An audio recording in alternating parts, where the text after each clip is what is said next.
Right మరొక breaking news చూస్తున్నాం. Skill యూనివర్సిటీకి ఇస్తామన్న 100 కోట్ల రూపాయలు ప్రభుత్వ ఖాతాలో వేయకుండా ఉండాలని తాము ఆదానికి లేఖ రాస్తామని తెలంగాణ సీఎం రేవంత్ రెడ్డి వెల్లడించారు. అమెరికాలో కేసు తదితర పరిణామాల నేపథ్యంలో అదాని నుంచి 100 కోట్ల రూపాయలు స్వీకరించకూడదనే నిర్ణయం తీసుకున్నట్లు ఆయన చెప్పారు. ఇక అనవసర వివాదాల్లోకి తెలంగాణను లాగవద్దని విజ్ఞప్తి చేశారు సీఎం. ఈరోజు ఆయన ఢిల్లీలో మీడియాతో సమావేశంలో మాట్లాడుతూ అదాని ఇచ్చిన 100 కోట్ల రూపాయల విరాళాన్ని తిరస్కరించినట్లు ప్రకటించారు.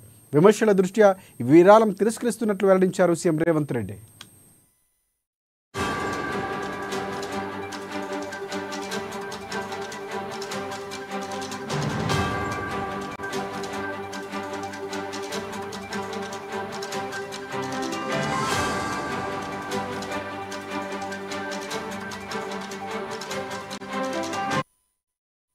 రైట్ స్కిల్ యూనివర్సిటీకి ఇస్తామన్న 100 కోట్ల రూపాయలు ప్రభుత్వ ఖాతాలో వేయకండని తాము అదానికి లేఖ రాస్తామని తెలంగాణ సీఎం రేవంత్ రెడ్డి వెల్లడించారు. అమెరికాలో కేసు తదితర పరిణామాల నేపథ్యంలో అదాని నుంచి 100 కోట్ల రూపాయలు స్వీకరించకూడదని నిర్ణయం తీసుకున్నట్లు చెప్పారు. అనవసర వివాదాల్లోకి తెలంగాణను లాగవద్దని విజ్ఞప్తి చేశారు సీఎం.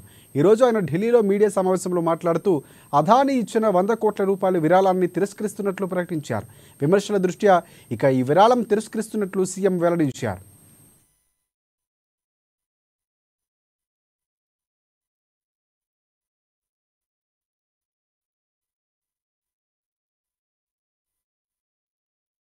ఇప్పటి వరకు ఏ సంస్థ నుంచి కూడా తెలంగాణ రాష్ట్ర ప్రభుత్వం తన ఖాతాలోకి ఒక్క రూపాయి కూడా తీసుకోలేదు, ఇంక్లూడింగ్ అదాని.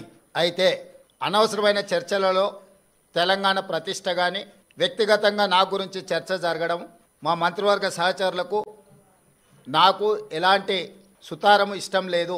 రాష్ట్ర ప్రభుత్వం తరఫున అదాని గ్రూప్ ఆఫ్ కంపెనీస్కి మా అధికారి జయేష్ రంజన్ ద్వారా లేఖ రాయడం జరిగింది.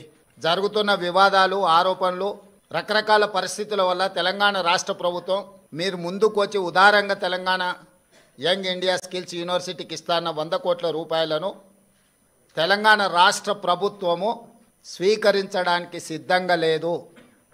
ఈ పత్రికా సమావేశం ద్వారా పక్క రాష్ట్రాలు, పక్క దేశాలలో అదాని గ్రూప్ ఆఫ్ కంపెనీస్ మీద జరుగుతున్న వివాదానికి తెలంగాణ రాష్ట్ర ప్రభుత్వానికి ఎలాంటి సంబంధం లేదు. అదేవిధంగా ఒక గొప్ప ఉద్దేశంతో లక్షలాది తెలంగాణ నిరుద్యోగ యువకులకు సాంకేతిక నైపుణ్యాన్ని నేర్పించడం ద్వారా ప్రపంచంతో పోటీ పడాలన్న ఆలోచనతోని యంగ్ ఇండియా స్కిల్స్ యూనివర్సిటీని ప్రారంభించినము. ఒక సదుద్దేశంతో, ఒక గొప్ప ఆలోచనతో ప్రారంభించిన యూనివర్సిటీ వివాదాలకు లోను కావడం నా మంత్రివర్గ సహచరులకు, నాకు, తెలంగాణ రాష్ట్ర ప్రభుత్వానికి ఇష్టం లేదు. ఇప్పటి వరకు